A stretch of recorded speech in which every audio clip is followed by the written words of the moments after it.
The helicopter blades thump against the thin mountain air, 13,000 feet above sea level in the Bolivian Altiplano. Below, scattered across a desolate plateau, lie massive blocks of andesite and red sandstone, some weighing 131 metric tons, cut with such precision that a razor blade cannot slide between the joints. This is Puma Punku, and the stones ask questions that modern engineering struggles to answer. 5,000 miles north, beneath the baking sun of southern Peru, the desert floor stretches like a vast parchment etched with geometric patterns and animal figures so large they can only be fully perceived from above. The Nazca lines cover 170 square miles of arid earth, created between 500 BCE and 500 CE by a culture that left no written records. From the ground, they appear as simple furrows. From the air, they transform into a symphony of biomorphic shapes, hummingbirds, monkeys, spiders, and geometric forms stretching across kilometers of stone and sand. These are not isolated curiosities. Across our planet, in the most inaccessible places humanity could reach, ancient builders constructed monuments that defy simple explanation. In the dense jungles of Costa Rica, over 300 stone spheres, the largest nearly 7 feet in diameter, weighing up to 16 tons each, rest where ancient hands placed them over 1,000 years ago. In the frozen reaches of Russia's Ural Mountains, 7 colossal rock pillars rise 200 feet from a flat plateau, their origins obscured by time and ice. What compelled these builders to venture into the wilderness? What knowledge allowed them to manipulate materials with such precision? And why did they choose places so remote that their work would remain hidden for centuries, sometimes millennia? These are not questions of ancient history alone, they probe the fundamental nature of human ambition, cooperation, and the transmission of knowledge across generations. The archaeology of isolation. The discovery of these sites follows a pattern that reveals as much about modernity as about antiquity. Archaeological breakthroughs often arrive not through shovels and brushes alone, but through technological leaps that allow us to see what was previously invisible. In 1994, a Kurdish shepherd named Savak Yildiz noticed unusual stones protruding from a hillside near the ancient city of Urfa in southeastern Turkey. German archaeologist Klaus Schmidt began excavations the following year, uncovering what would become known as Göbekli Tepe, a complex of megalithic structures that would fundamentally rewrite our understanding of human civilization. Carbon dating revealed the site was approximately 11,600 years old, predating Stonehenge by 6,000 years and the Egyptian pyramids by 7,500 years. The implications were staggering. The builders of Göbekli Tepe were hunter-gatherers who had not yet developed agriculture or pottery. They existed in a world without writing, without the wheel, without metal tools. Yet they erected T-shaped limestone pillars, some standing 18 feet tall and weighing 50 tons, arranged in circular enclosures with intricate carvings of vultures, snakes, foxes, and other animals. The construction required coordinated labor on a scale previously believed impossible for pre-agricultural societies. This discovery challenged the prevailing archaeological consensus that agriculture and settled life were prerequisites for monumental architecture. At Göbekli Tepe, the causality appeared reversed. The need to construct and maintain these ritual centers may have catalyzed the transition to agriculture, as communities required stable food supplies to support the labor force necessary for such ambitious projects. The remote location of these structures was not accidental. Göbekli Tepe sits atop a limestone ridge overlooking the Harran Plain. The Nazca lines occupy a plateau where the desert floor contains a high concentration of iron oxide-coated pebbles that contrast sharply with the lighter substrate beneath. The Manpupuna rock formations in Russia's Komi Republic, known locally as the Seven Strong Men, emerge from a plateau just below the Arctic Circle, where indigenous Mansi people have long regarded them as holy places where spirits gathered.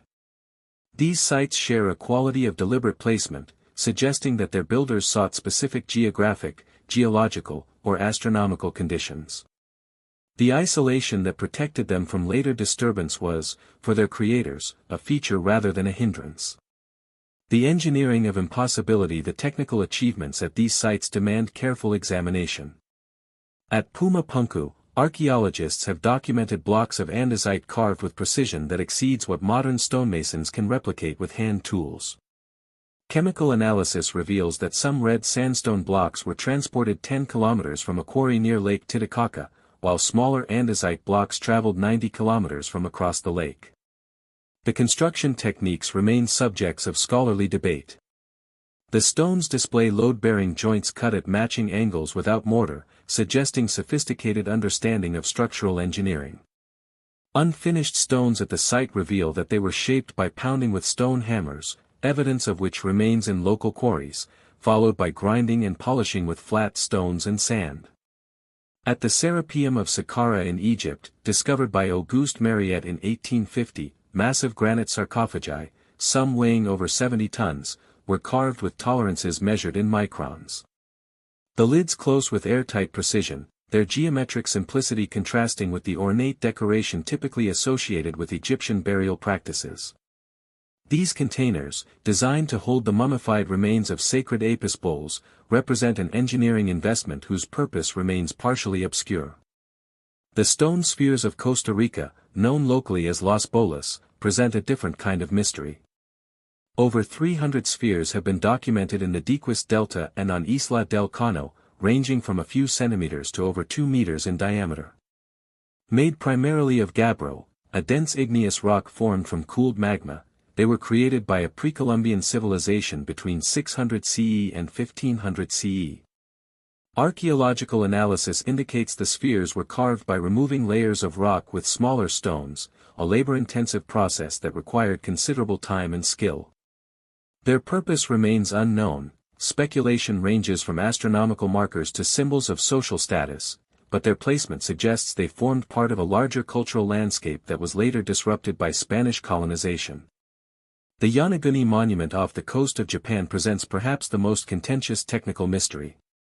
Discovered in 1986 by a local diver, the underwater formation features geometric shapes, sharp angles, and steps that some researchers argue constitute the remains of an ancient architectural complex.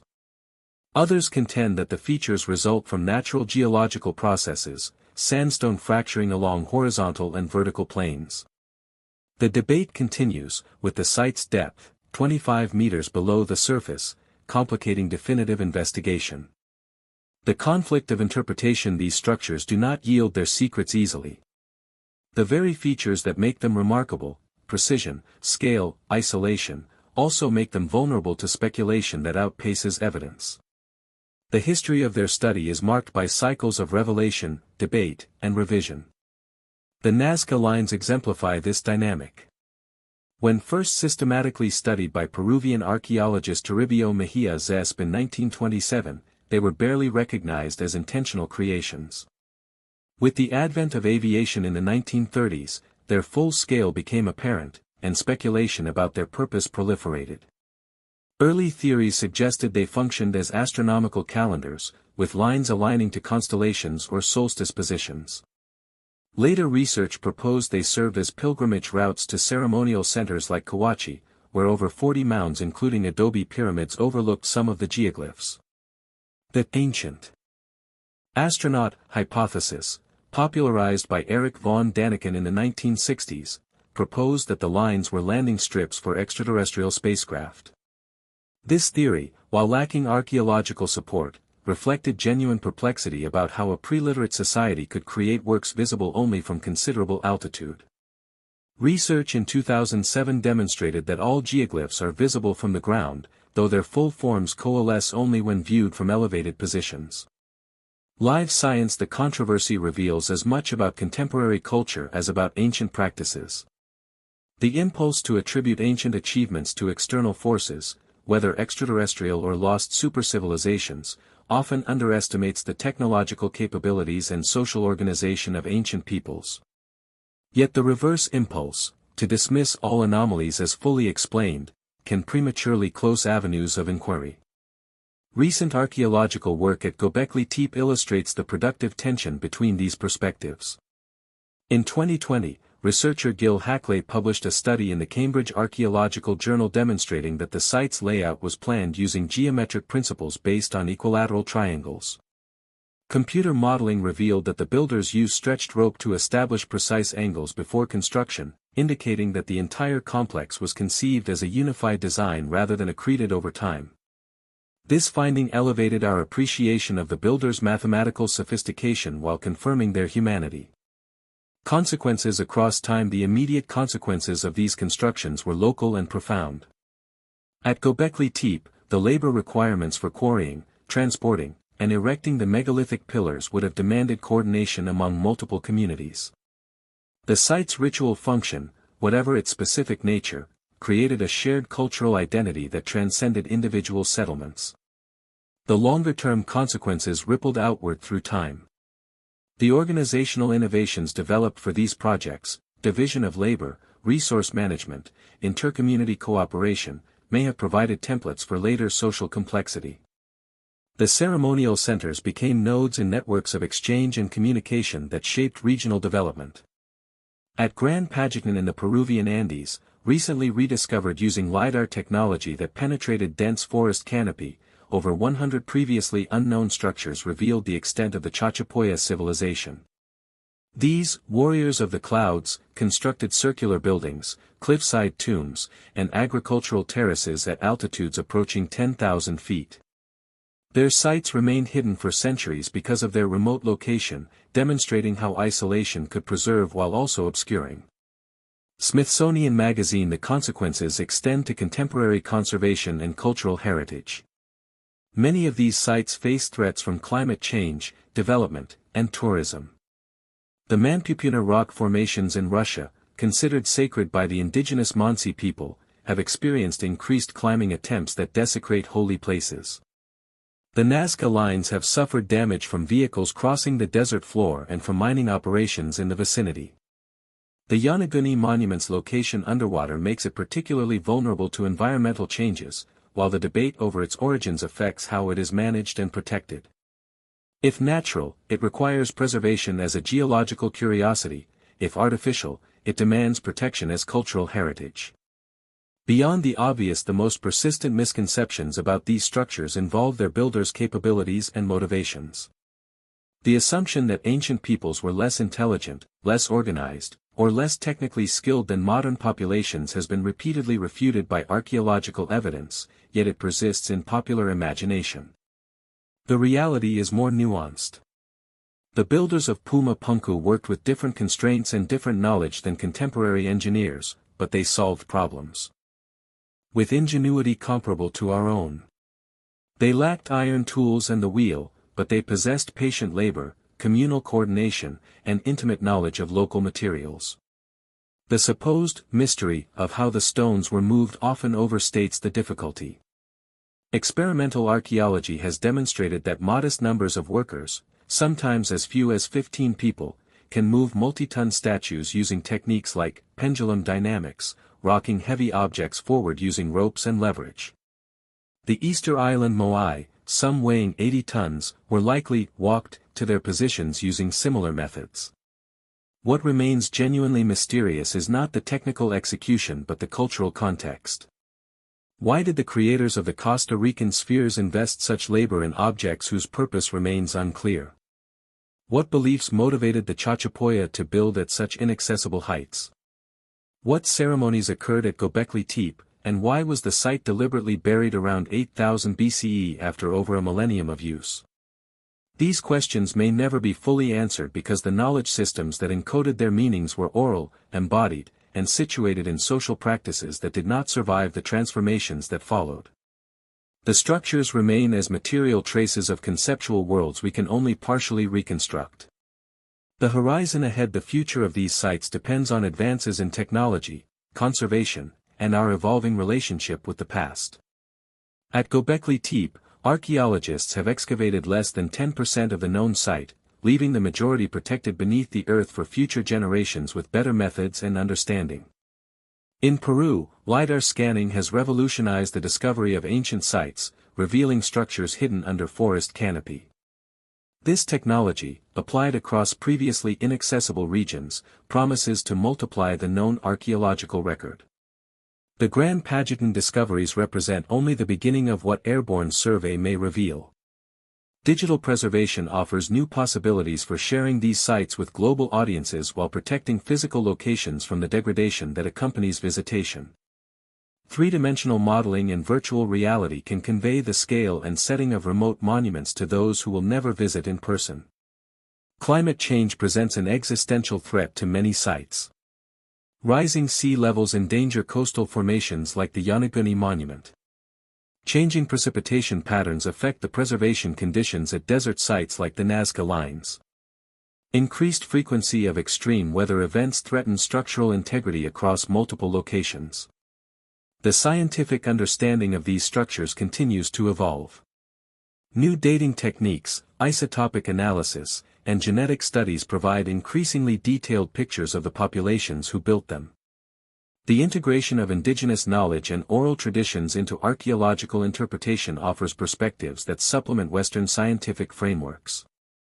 The silence of the stones standing before these monuments, we encounter the paradox of human achievement, works that outlast their creators by millennia, whose original purposes may be irrecoverable, yet whose material presence continues to provoke wonder, inquiry, and connection across the gulf of time. The builders of Göbekli Tepe could not have imagined that their ceremonial center would become the subject of international scientific investigation 11,000 years later.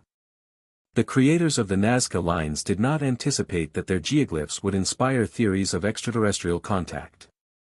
The carvers of the Costa Rican spheres could not have foreseen that their work would become national symbols and World Heritage sites. Yet they surely understood that they were creating something intended to endure. The investment of labor, the selection of durable materials, the placement in protected locations, all suggest an intentionality toward permanence that transcends individual lives. These structures remind us that civilization is not a linear progression from simple to complex, from primitive to advanced. The organizational capabilities evident at Göbekli Tepe preceded agriculture. The precision stonework of Puma Punku was achieved without iron tools, the coordination required for the Nazca Lines emerged from a society without writing. They demonstrate that human capacity for cooperation, for planning across generations, for investing present labor in future meaning, is ancient and persistent. The mystery is not that such works were created, but that we so consistently underestimate the capabilities of those who came before us. In the silence of the stones, we hear not the voices of aliens or lost supercivilizations, but the echoes of human communities who organized their lives around beliefs and practices that gave meaning to existence. Their specific beliefs may be inaccessible, but their humanity resonates across the millennia. The structures remain in the middle of nowhere, exactly where their builders placed them, waiting for each generation to discover what they have to teach. And what they teach is this: that the human capacity for collective endeavor, for creating meaning through material culture, for reaching toward permanence in a transient world, is older than agriculture, older than cities, older than history itself. In the end, the most profound mystery is not how these structures were built, but why we continue to be surprised that they exist.